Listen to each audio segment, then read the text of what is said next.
मैं तुम्हें एक बहुत सरल लेकिन बहुत गहरी बात से आरंभ करूं, जो तुम्हें सबसे ज़्यादा थका रहा है, जो तुम्हें सबसे ज़्यादा उलझा रहा है, जो तुम्हें सबसे ज़्यादा दुख दे रहा है, वह जीवन नहीं है। वह तुम्हारा जीवन से संघर्ष है।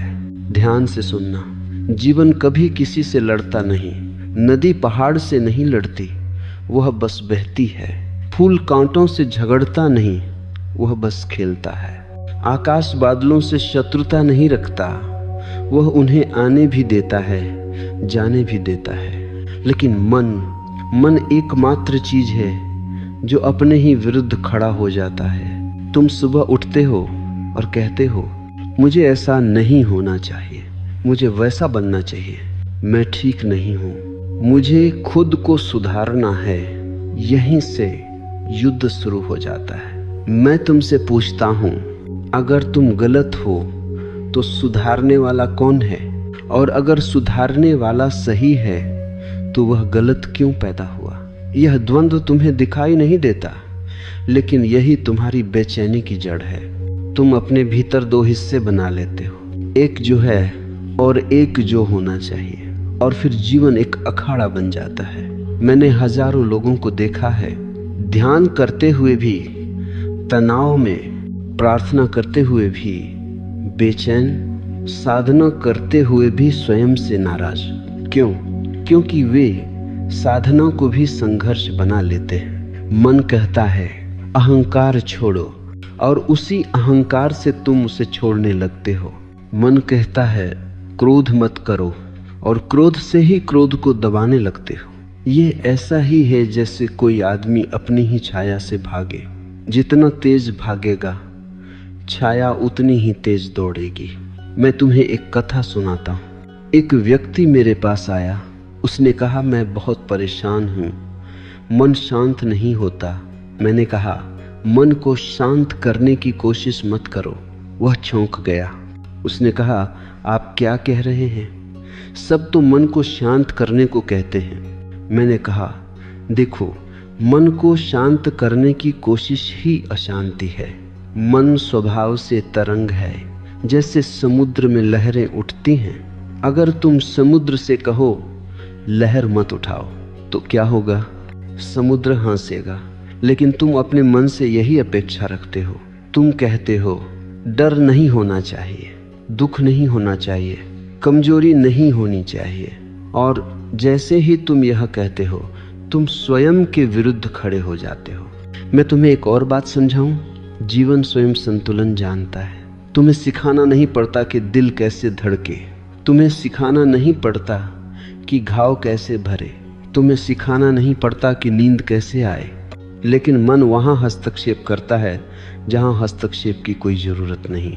तुम कहते हो मुझे जल्दी सो जाना चाहिए, और नींद भाग जाती है। तुम कहते हो मुझे खुश होना चाहिए, और खुशी दूर चली जाती है। क्यों?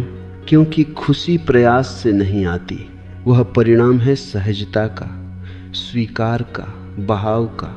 मन तुम्हें सिखाया गया है। समाज ने कहा है अपने आप को सुधारो, अपने आप को बदलो, अपने आप से बेहतर बनो।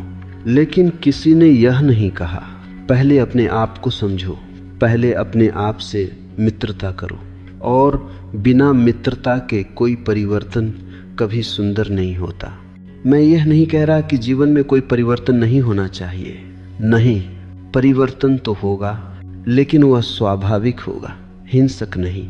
जब फूल खिलता है तो वह संघर्ष से नहीं खिलता, वह अपने समय पर, अपने मौसम में खिलता है। लेकिन तुम अपने भीतर गुलाब को जबरदस्ती कमल बनाना चाहते हो। मैं तुम्हें एक और गहरी बात कहूँ, जिस दिन तुमने अपने खिलाफ जाना बंद किया, उसी दिन से चीजें अपने आप संभलने लगेंगी। यह सुनने में आसान लगता है, लेकिन मन कहता है अगर मैंने प्रयास नहीं किया तो मैं बिगड़ जाऊंगा। यह डर झूठा है। देखो, बच्चे को चलना सिखाया जाता है, लेकिन उसे सांस लेना नहीं सिखाया जाता, क्योंकि सांस लेना जीवन जानता है। उसी तरह जीवन का संतुलन जीवन जानता है। तुम्हारा काम केवल इतना है, बीच में मत आओ। तुम्हारा तनाव इस बात से नहीं है कि जीवन कठिन है, तुम्हारा तनाव इस बात से है कि तुम जीवन को अपने दिमाग के अनुसार चलाना चाहते हो, और जीवन किसी के दिमाग के अनुसार नहीं चलता। जब तुम नदी में तैरते हो और बहाव के खिलाफ तैरते हो तो थक जाओगे, और जब तुम बहाव के साथ हो जाते हो तो वही नदी तुम्हें उठा कर ले जाती है। यही सूत्र है, खुद के खिलाफ मत जाओ। अगर आज डर है तो डर को देखो, उससे लड़ो मत। अगर आज उदासी है तो उदासी के साथ बैठो, उसे गलत मत ठहराओ। अगर आज कमजोरी है तो उसे स्वीकारो, वह भी तुम्हारी ही है। जिस दिन तुम अपने अंधेरे को भी गले लगाओगे उसी दिन प्रकाश उतरने लगेगा। अब मैं तुम्हें उस जगह ले चलता हूँ जहाँ से तुम्हारी पीड़ा ने जन्म लिया। यह जन्म आज का नहीं है, यह जन्म बचपन से शुरू हुआ है, धीरे धीरे, बहुत चुपचाप। कोई एक दिन तुम अपने शत्रु नहीं बन गए, तुम्हें शत्रु बनाया गया। जब तुम बच्चे थे तुम जैसे थे वैसे ही पूरे थे। हंसी में कोई गणित नहीं था, रोने में कोई तर्क नहीं था, खेल में कोई उद्देश्य नहीं था। तुम स्वतः स्फूर्त थे। लेकिन फिर समाज आया, माता पिता आए भले इरादों के साथ, शिक्षक आए अच्छे भविष्य के सपनों के साथ, धर्म आए स्वर्ग और मोक्ष के वादों के साथ, और सबने एक ही बात कही, तुम जैसे हो वैसे ठीक नहीं हो। किसी ने कहा तुम ज़्यादा बोलते हो, किसी ने कहा तुम बहुत चुप रहते हो, किसी ने कहा डरपोक मत बनो, किसी ने कहा रोना कमजोरी है। और धीरे धीरे तुमने एक नकाब पहन लिया। मैं इसे व्यक्तित्व कहता हूँ, पर्सनालिटी, एक मुखौटा। तुमने देखा जब तुम किसी खास राह से होते हो तो प्रेम मिलता है, स्वीकृति मिलती है, तालियां मिलती हैं, और जब तुम अपने स्वभाव में होते हो तो डांट मिलती है, तिरस्कार मिलता है, अनदेखा किया जाता है। यहीं से सौदा शुरू हुआ। तुमने कहा अगर मुझे स्वीकार होना है तो मुझे खुद को छोड़ना होगा, और उसी दिन तुम दो हिस्सों में टूट गए। एक हिस्सा जो तुम हो, दूसरा हिस्सा जो तुम्हें होना चाहिए, और दूसरा हिस्सा धीरे धीरे मालिक बन गया। अब जब भी पहला हिस्सा बोलता है दूसरा कहता है चुप रहो, ऐसा नहीं होना चाहिए। जब पहला डरता है दूसरा कहता है कमजोर मत बनो।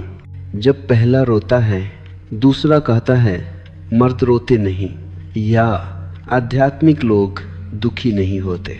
मैं तुम्हें एक गहरी सच्चाई बताता हूँ, तुम्हारी सारी थकान इसी अंदरूनी संघर्ष से है। तुम बाहर किसी से नहीं लड़ रहे, तुम भीतर खुद से लड़ रहे हो, और यह युद्ध बहुत चालाक है क्योंकि दोनों तरफ तुम ही हो। तुम जीत नहीं सकते। अगर तुम जीतते हो तो भी तुम हारते हो, और अगर तुम हारते हो तो भी तुम हारते हो।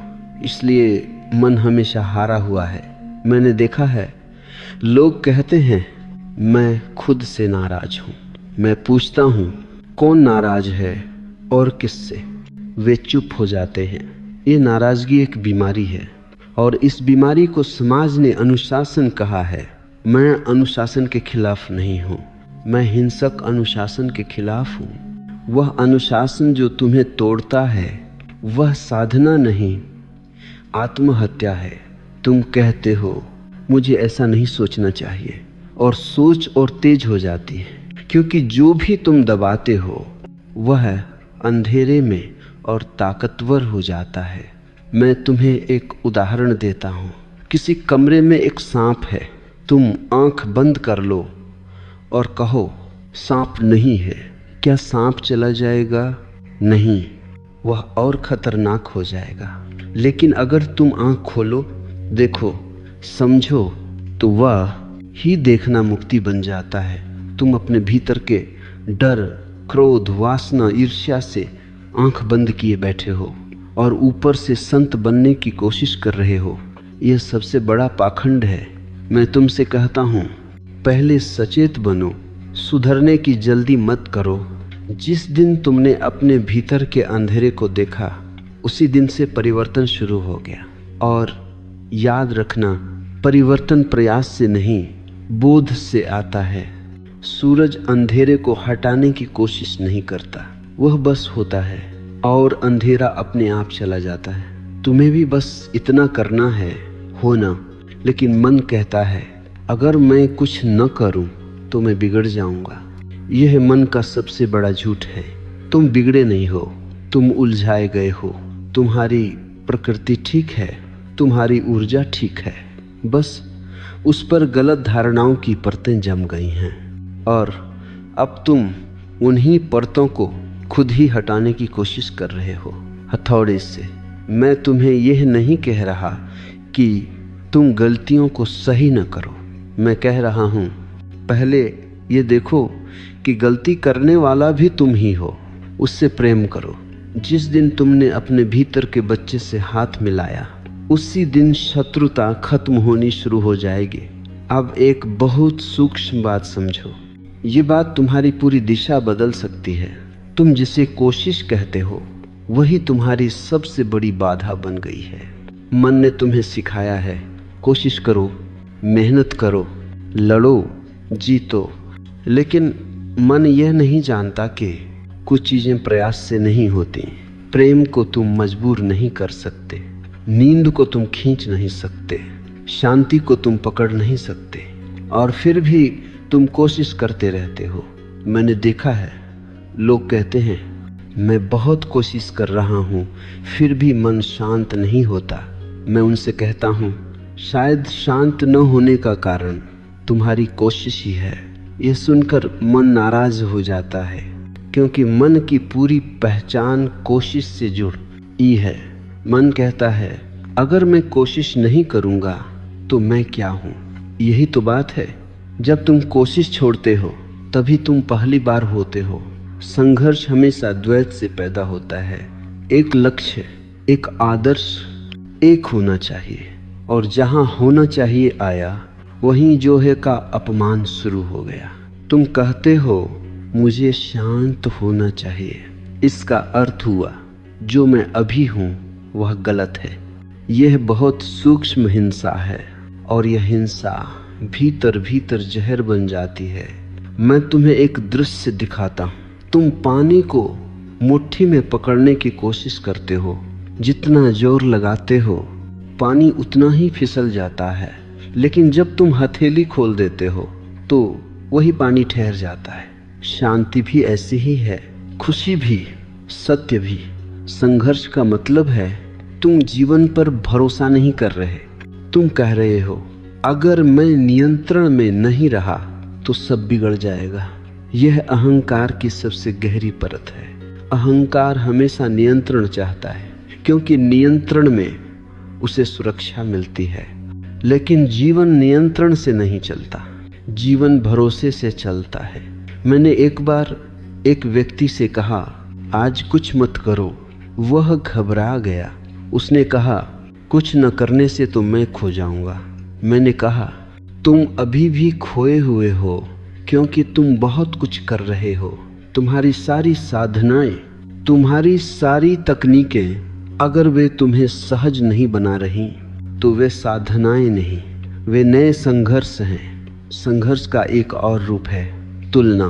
तुम कहते हो वह मुझसे बेहतर है, वह ज़्यादा शांत है, वह ज़्यादा सफल है। तुलना का मतलब है तुम अपने अस्तित्व को किसी और के पैमाने से नाप रहे हो, और यह अपमान का सबसे गहरा रूप है। कोई दो पेड़ एक जैसे नहीं होते, कोई दो आत्माएं एक जैसी नहीं होती। लेकिन तुम कहते हो मुझे उसके जैसा बनना है, और यहीं से संघर्ष पैदा होता है। मैं तुम्हें एक रहस्य बताता हूँ। संघर्ष कभी रूपांतरण नहीं लाता, वह सिर्फ दमन लाता है। तुम क्रोध को दबाते हो, वह मुस्कान बनकर निकलता है। तुम वासना को दबाते हो, वह चालाकी बनकर निकलती है। और फिर तुम कहते हो, मैं इतना झूठा क्यों हो गया? क्योंकि तुमने सच से लड़ाई की। सच से कभी मत लड़ो, सच को देखो। देखना ही क्रांति है। जिस दिन तुमने बिना जज किए अपने भीतर झांक लिया, उसी दिन से परिवर्तन शुरू हो गया। और यह परिवर्तन धीमा होगा, शांत होगा, लेकिन स्थायी होगा। मन जल्दबाजी चाहता है, वह कहता है अभी बदलो, अभी मुक्त हो जाओ। लेकिन अस्तित्व जल्दबाजी नहीं करता, वह धैर्य है। तुम बीज को खींचकर पौधा नहीं बना सकते, तुम सिर्फ मिट्टी तैयार कर सकते हो। और मिट्टी तैयार करने का अर्थ है संघर्ष छोड़ना। जब तुम संघर्ष छोड़ते हो तो तुम ढीले नहीं पड़ते, तुम खुलते हो। और खुला हुआ मन स्वयं संतुलन खोज लेता है। अब मैं तुम्हें उस द्वार तक लाता हूँ जहाँ साधक घबराकर लौट जाते हैं, क्योंकि यह द्वार कहता है छोड़ो। मन इसे सुनते ही कांप जाता है। मन कहता है अगर छोड़ दिया तो क्या बचेगा, अगर नियंत्रण नहीं रहा तो मैं कौन रहूँगा। यही तो प्रश्न है। जब तक नियंत्रण है तब तक तुम मन हो, और जब नियंत्रण छूटता है तब तुम अस्तित्व बनते हो। छोड़ना कायरता नहीं है, छोड़ना सबसे बड़ा साहस है, क्योंकि छोड़ने का अर्थ है जीवन पर भरोसा। और भरोसा वही कर सकता है जिसने बहुत संघर्ष कर लिया हो और समझ लिया हो कि संघर्ष ने कुछ नहीं दिया। मैं तुम्हें एक दृश्य दिखाता हूँ। तुम किसी रस्सी को कसकर पकड़े हो, हाथ दुखने लगे हैं, उंगलियां सुन्न हो गई हैं, और फिर भी तुम कहते हो अगर छोड़ी तो गिर जाऊंगा। तुम्हें यह दिखाई नहीं देता कि नीचे कोई खाई नहीं है, नीचे जमीन है, लेकिन मन डराता है। नियंत्रण का अर्थ है डर के साथ जीना, और छोड़ने का अर्थ है भरोसे के साथ जीना।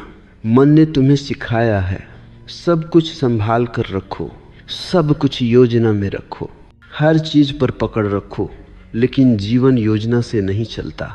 जीवन प्रवाह है। नदी कभी नहीं पूछती आगे मुड़ आएगा या नहीं, वह बस बहती है। लेकिन तुम हर मोड़ से पहले नक्शा निकाल लेते हो और फिर भी खो जाते हो। क्यों? क्योंकि नक्शा अतीत का होत है और जीवन वर्तमान में बहता है। छोड़ने की कला का पहला सूत्र है जो है उसे होने दो। मतलब ये नहीं कि तुम निष्क्रिय हो जाओ, मतलब यह कि तुम हस्तक्षेप बंद कर दो। अगर आज मन दुखी है तो दुख को रहने दो, उसे बदलने की जल्दी मत करो। मैं जानता हूँ मन कहता है अगर मैंने दुख को रहने दिया तो मैं दुखी ही रह जाऊंगा। यह डर गलत है। दुख स्थायी नहीं होता, दुख को स्थायी बनाता है तुम्हारा विरोध। जो भी तुम विरोध करते हो वह टिक जाता है, जो भी तुम स्वीकार करते हो वह बह जाता है। मैंने लोगों को देखा है जो क्रोध से लड़ते लड़ते पूरी उम्र क्रोधी रह जाते हैं, और मैंने ऐसे भी देखे हैं जो कहते हैं आज क्रोध है तो ठीक है, और क्रोध थक कर अपने आप चला जाता है। छोड़ना मतलब है अपने आप को दोष देना बंद करना। तुम कहते हो मैं ऐसा क्यों हूँ, मैं ऐसा क्यों सोचता हूँ, मैं इतना कमजोर क्यों हूँ। यह प्रश्न नहीं है, ये कोड़े हैं जो तुम अपने ऊपर बरसाते हो। जिस दिन तुमने अपने आप से कहना शुरू किया अभी जो हूँ ठीक हूँ, उसी दिन उपचार शुरू हो जाता है। छोड़ने की कला का दूसरा सूत्र है अपेक्षाएं छोड़ो। तुम ध्यान करते हो और अपेक्षा करते हो आज शांति मिलेगी, और जब शांति नहीं मिलती तो निराशा मिलती है। अपेक्षा ही निराशा का बीज है। जब तुम बिना अपेक्षा के बैठते हो तो जो भी आता है उसी में संतोष होता है। जीवन तुम्हें वह नहीं देता जो तुम मांगते हो, जीवन तुम्हें वह देता है जो तुम बनते हो, और बनने के लिए छोड़ना पड़ता है।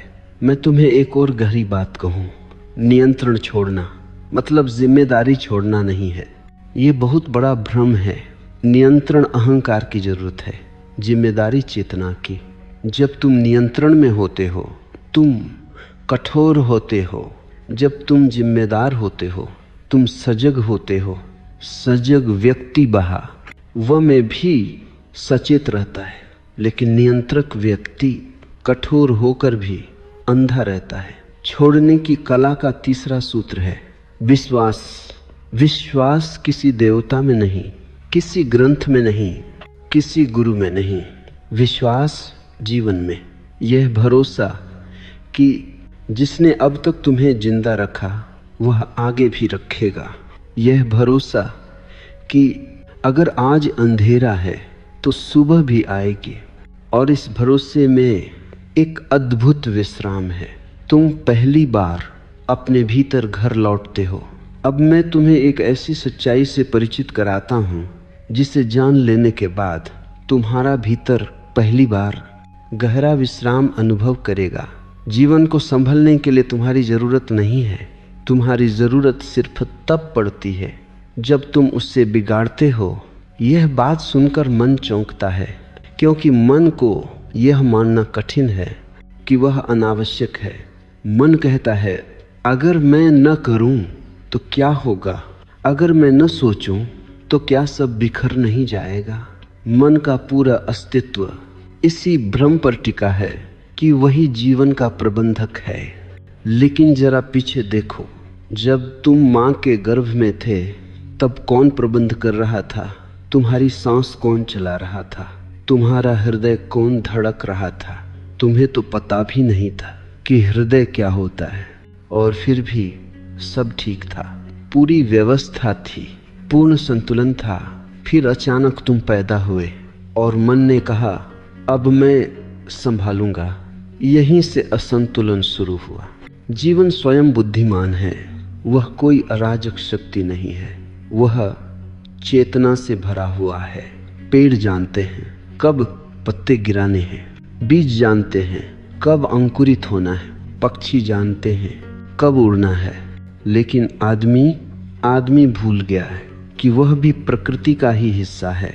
वह सोचता है कि वह प्रकृति से ऊपर है और यही घमंड उसकी पीड़ा का कारण बनता है।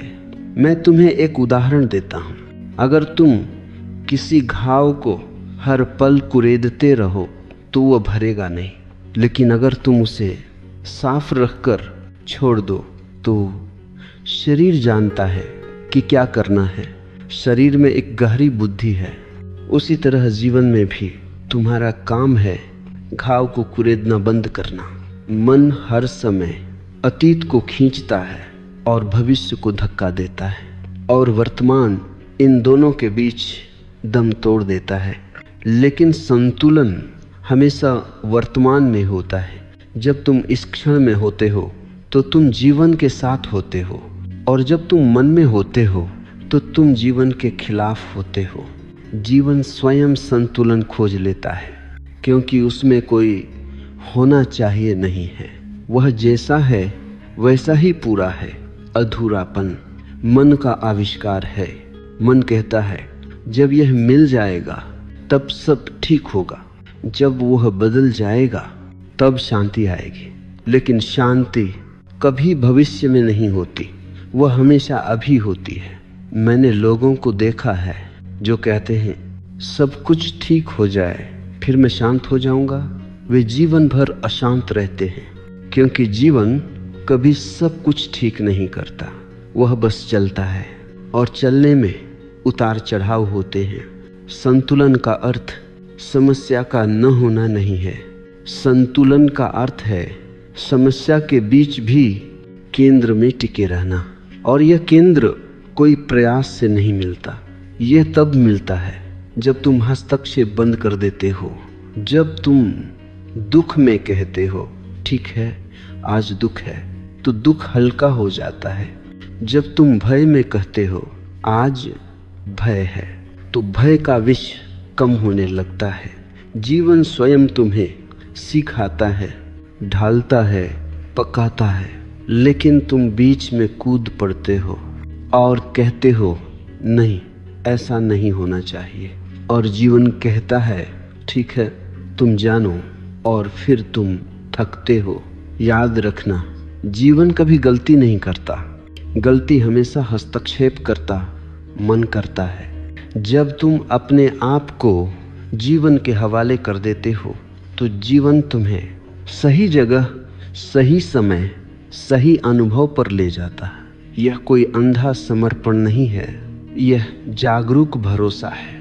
तुम आंख बंद नहीं करते, तुम आंख खोलकर बहाव में उतरते हो और तब एक अद्भुत घटना घटती है जिसे तुम संभल जाना कहते हो, वह अपने आप घट जाता है। अब इस सूत्र को बहुत ध्यान से सुनना।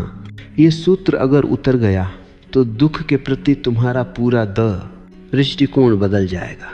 दुख जीवन से नहीं आता, दुख जबरदस्ती से आता है। जीवन कभी दुख देने नहीं आता, जीवन तो अनुभव देने आता है। दुख तब पैदा होता है जब तुम अनुभव को स्वीकार नहीं करते। तुम कहते हो यह नहीं होना चाहिए था, मेरे साथ ऐसा क्यों हुआ, मैंने तो ठीक ही किया था। यहीं से दुख जन्म लेता है। घटना दुख नहीं देती, घटना पर तुम्हारा विरोध दुख देता है। एक बच्चा गिरता है, वह रोता है, थोड़ी देर में खेल में लग जाता है, लेकिन वही बच्चा बड़ा हो जाता है और गिरने की स्मृति को सालों ढोता रहता है। क्यों? क्योंकि अब मन आ गया है, अब मैं आ गया है, अब अपेक्षा आ गई है। दुख का सबसे गहरा कारण है अपेक्षा और वास्तविकता के बीच का अंतर। तुम सोचते हो जीवन ऐसा होना चाहिए था और जीवन होता है जैसा वह होता है। इस अंतर में दुख जन्म लेता है। मैं तुम्हें एक बहुत साधारण उदाहरण देता हूँ। तुम बारिश चाहते हो, अगर बारिश आ जाती है तो तुम खुश हो, अगर नहीं आती तो तुम दुखी हो। लेकिन बारिश न अच्छी है न बुरी, वह बस है। तुम्हारा मन उसे अच्छा या बुरा बनाता है। अब समझो जबरदस्ती को। तुम भीतर दुख महसूस कर रहे हो और ऊपर से कहते हो मैं ठीक हूँ। ये जबरदस्ती है। तुम भीतर डर महसूस कर रहे हो और ऊपर से कहते हो मुझे डर नहीं लगता। ये जबरदस्ती है और हर जबरदस्ती भीतर एक गांठ बना देती है। यह गांठें धीरे धीरे बीमारी बन जाती हैं। मैं यह नहीं कह रहा कि तुम दुख में डूबे रहो, मैं कह रहा हूँ दुख को होने दो। दुख एक लहर है, वह आती है, रुकती है और चली जाती है, लेकिन तुम उसे रोकने की कोशिश करते हो और वही रोकना दुख को स्थायी बना देता है। मन कहता है मजबूत बनो, रोना मत, कमज़ोर मत दिखो, और तुम अपने आंसू निगल जाते हो। आंसू ऊर्जा की सफाई है, जब वे नहीं बहते तो ऊर्जा भारी हो जाती। तुम कहते हो मैं बहुत भारी महसूस करता हूँ। हाँ, क्योंकि तुमने बहने नहीं दिया। दुख का एक और कारण है तुम्हारी तुलना। तुम कहते हो दूसरों के पास सब है, मेरे पास क्यों नहीं। तुलना दुख को जन्म देती है, क्योंकि तुलना तुम्हें अपने केंद्र से बाहर ले जाती है। तुम किसी और का जीवन जीने की कोशिश करते हो और जो अपने जीवन को छोड़ देता है वह दुखी होगा ही। मैं तुम्हें एक बहुत गहरी बात कहूँ, दुख कोई दुश्मन नहीं है, वह संदेशवाहक है। वह कहता है तुम कहीं जोर लगा रहे हो, तुम कहीं खुद के खिलाफ जा रहे हो। दुख का काम तुम्हें रोकना है, जगाना है, लेकिन तुम दुख से भी लड़ते हो और फिर दुख कहता है ठीक है, मैं और तेज होकर आऊँगा। जिस दिन तुम दुख के सामने बैठ गए, उसे देखा, उससे भागे नहीं, उसी दिन दुख अपना काम पूरा कर लेता है और फिर वह चला जाता है। सहजता का अर्थ है जो है उसे होने देना। इसका अर्थ यह नहीं कि तुम जीवन से भाग जाओ, इसका अर्थ है कि तुम जीवन के साथ हो जाओ। जब तुम दुख में अपने आप से कहते हो ठीक है आज दुख है, तो भीतर एक शांति उतरने लगती है। यह विरोध का अंत है, और जहाँ विरोध समाप्त होता है वहीं दुख का अंत शुरू होता है। अब मैं तुम्हें उस जीवन से परिचित कराता हूँ जिसे जीने के बाद तुम कहोगे मैं अब तक जीवन के खिलाफ तैर रहा था। बहाव में जीना कोई तकनीक नहीं है, कोई अभ्यास नहीं है, यह एक दृष्टि है। जब तुम बहाव में होते हो तो तुम जीवन से प्रश्न नहीं पूछते, तुम जीवन को आदेश नहीं देते, तुम जीवन के साथ नृत्य करते हो। लेकिन मन नाचना नहीं जानता, मन सिर्फ नियंत्रण जानता है। मन कहता है अगर मैं बहाव में बह गया तो मैं गुम हो जाऊंगा। यह डर स्वाभाविक है, क्योंकि बहाव में अहंकार डूब जाता है और अहंकार मरने से बहुत डरता है। बहाव का अर्थ है इस क्षण के प्रति पूर्ण उपलब्धता। जब भूख लगे तो खाना, जब नींद आए तो सोना, जब प्रेम जागे तो बहना। लेकिन तुम हर चीज को सोच में ले आते हो। तुम खाते हो और कैलोरी गिनते हो, तुम सोते हो और समय देखते हो, तुम प्रेम करते हो और भविष्य सोचते हो। यही तो बहाव की हत्या है। मैं तुम्हें एक दृश्य दिखाता हूँ। कोई संगीतकार तब सबसे सुंदर बजाता है जब वह भूल जाता है कि वह बजा रहा है। नर्तक तब सबसे सुंदर नाचता है जब वह भूल जाता है कि लोग देख रहे हैं। और साधक तब मुक्त होता है जब वह भूल जाता है कि वह साधना कर रहा है। यह भूल अज्ञान नहीं है, यह पूर्ण तल्लीनता है। बहाव में जीने का पहला सूत्र है उपस्थिति।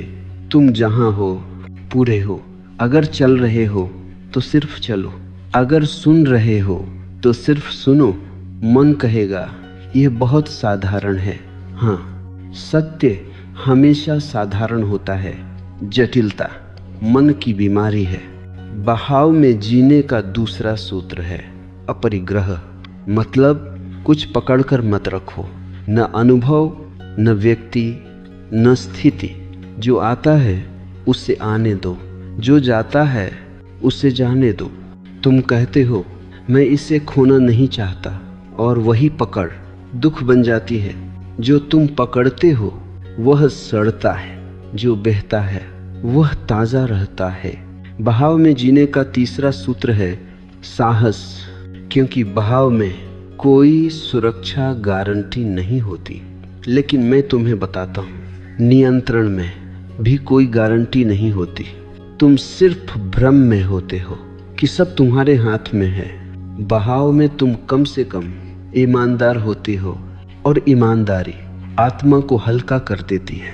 जब तुम बहाव में जीने लगते हो तो जीवन तुम्हें ऐसे अवसर देता है जिनकी तुमने कल्पना भी नहीं की होती, क्योंकि तुम अब खुले हो।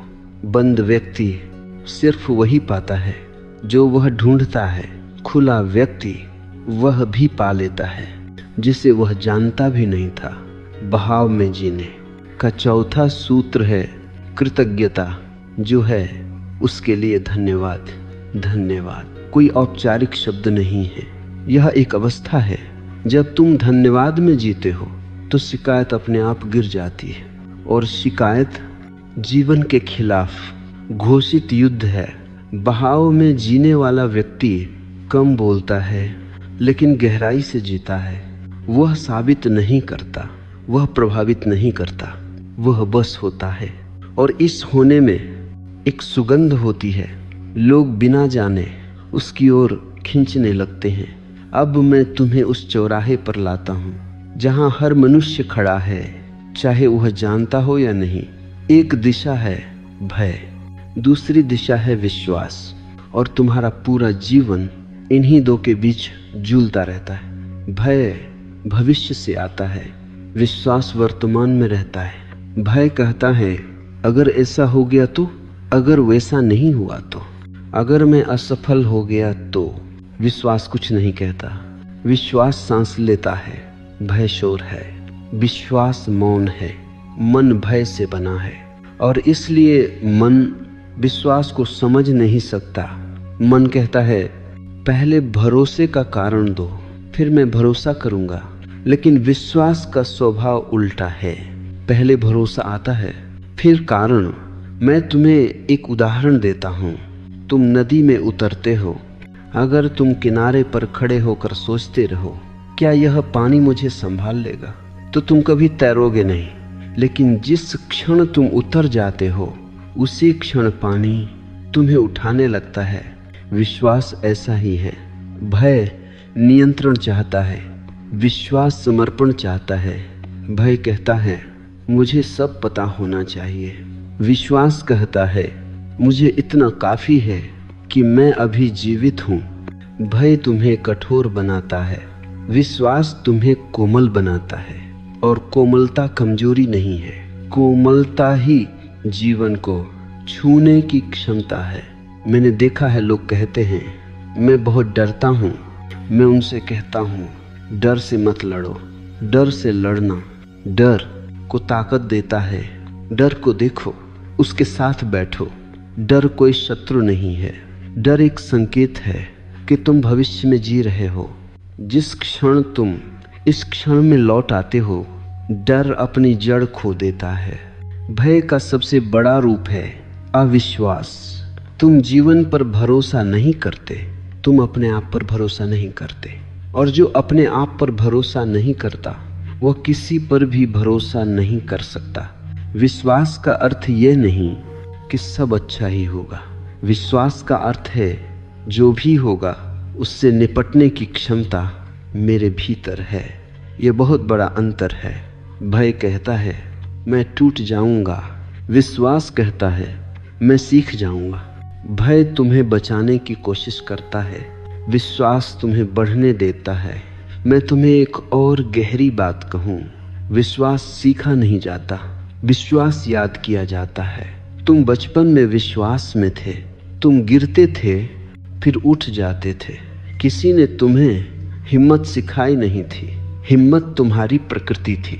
फिर डर सिखाया गया, डर सिखाया गया सजा से, तुलना से, अपेक्षा से। विश्वास खोया नहीं गया, उस पर परतें चढ़ गईं। और अब तुम्हें कुछ नया नहीं सीखना है, तुम्हें सिर्फ कुछ भूलना है। जब तुम विश्वास में होते हो तो जीवन तुम्हारे सामने खुलने लगता है। दरवाजे अपने आप खुलते हैं, सही लोग मिलते हैं, सही समय आता है। यह कोई चमत्कार नहीं है, यह बहाव का नियम है। डर में तुम बंद रहते हो, विश्वास में तुम खुले रहते हो। और जो खुला है उसी में जीवन प्रवेश करता है। अब मैं तुम्हें एक ऐसा रहस्य बताने जा रहा हूँ जो सुनने में उल्टा लगता है, लेकिन समझ में आते ही पूरा जीवन सीधा हो जाता है। तुम जितना ज़्यादा भागते हो उतना ही जीवन रुक जाता है, और जिस दिन तुम रुकते हो उसी दिन जीवन चलने लगता है। मन को यह बात कभी स्वीकार नहीं होती। मन कहता है रुकना मतलब पीछे जाना, रुकना मतलब हार मान लेना, रुकना मतलब आलसी हो जाना। लेकिन अस्तित्व कहता है रुकना मतलब सुनना, रुकना मतलब देखना, रुकना मतलब समझना। तुम लगातार कुछ न कुछ करते रहते हो, करना तुम्हारी आदत बन गया है, और इस लगातार करने में तुम होना भूल गए हो। मैं तुम्हें एक दृश्य दिखाता हूँ। तालाब का पानी जब बहुत हिलता है तो तल दिखाई नहीं देता, लेकिन जब पानी रुक जाता है तो तल अपने आप दिखाई देता है। मन भी ऐसा ही है। तुम कहते हो मुझे उत्तर चाहिए, मुझे समाधान चाहिए, और मन को और तेज कर देते हो, लेकिन उत्तर शोर में नहीं आते, वे मौन में उतरते हैं। रुकने का अर्थ है कुछ क्षणों के लिए अपने ही कदमों से हट जाना। रुकने का अर्थ है अपने आप को थोड़ी जगह देना। जब तुम रुकते हो तो पहली बार अपने भीतर की आवाज़ सुनते हो। अब तक तुम सिर्फ समाज की आवाज़ सुनते रहे, माता पिता की, शिक्षकों की, धर्म की, भीड़ की, लेकिन तुम्हारी अपनी आवाज़ दबी रह गई। रुकना उस आवाज़ के लिए स्थान बनाना है। मन डरता है, क्योंकि अगर तुम रुके तो तुम अपने खालीपन से मिलोगे, और खालीपन मन को डराता है। लेकिन वही खालीपन सृजन का गर्भ है, वहीं से नया जन्म लेता है। मैंने देखा है लोग कहते हैं मुझे अकेलापन लगता है। मैं उनसे कहता हूँ अकेलेपन से मत भागो। अकेलापन तुम्हें स्वयं से मिलाने आया है। अगर तुम भागते रहे तो तुम भीड़ में भी अकेले रहोगे, और अगर तुम रुके तो तुम अकेले में भी पूरे हो जाओगे। रुकने का एक और अर्थ है तत्काल प्रतिक्रिया न करना।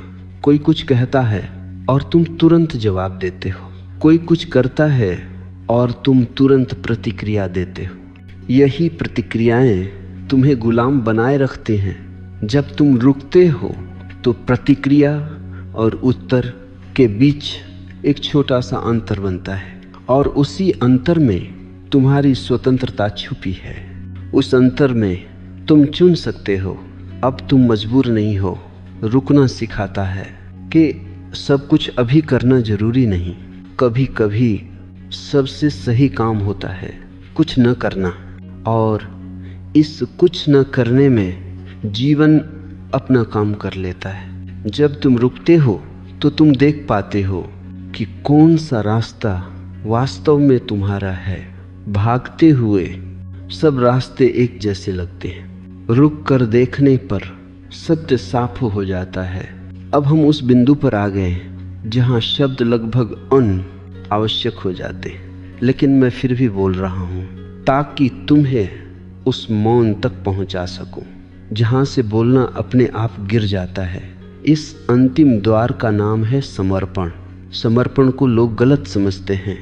वे सोचते हैं समर्पण मतलब हार, समर्पण मतलब कमजोरी, समर्पण मतलब किसी और के आगे झुक जाना। नहीं, समर्पण का अर्थ है जीवन के आगे झुक जाना, और जीवन के आगे झुकना सबसे बड़ा साहस है, क्योंकि अहंकार किसी के आगे नहीं झुकता। अहंकार सिर्फ टकराता है, और अब तक तुम्हारा जीवन टकराव में बीता है। समर्पण का अर्थ यह नहीं कि तुम कुछ नहीं करोगे। समर्पण का अर्थ है अब तुम विरोध में नहीं करोगे, तुम बहोगे, तुम सुनोगे, तुम उत्तर दोगे, प्रतिक्रिया नहीं। समर्पण का पहला अनुभव बहुत अजीब लगता है। मन कहता है मैं खो रहा हूँ, लेकिन जो खोता है वह मन है, और जो मिलता है वह तुम हो। तुम अब तक मन को मैं समझते रहे, इसलिए समर्पण मृत्यु जैसा लगता है, लेकिन यह मृत्यु नहीं है, यह पुनर्जन्म है। जिस दिन तुमने कहा जो है ठीक है, उसी दिन भीतर एक गहरी शांति उतरती है। यह शांति उपलब्धि से नहीं आती, यह शांति स्वीकृति से आती है। समर्पण का अर्थ है अब तुम जीवन को ठीक करने की कोशिश नहीं कर रहे, तुम जीवन को समझने लगे हो, और जीवन जिसे समझ लिया गया वह कभी बोझ नहीं रहता। मैं तुम्हें एक अंतिम दृष्टांत देता हूँ।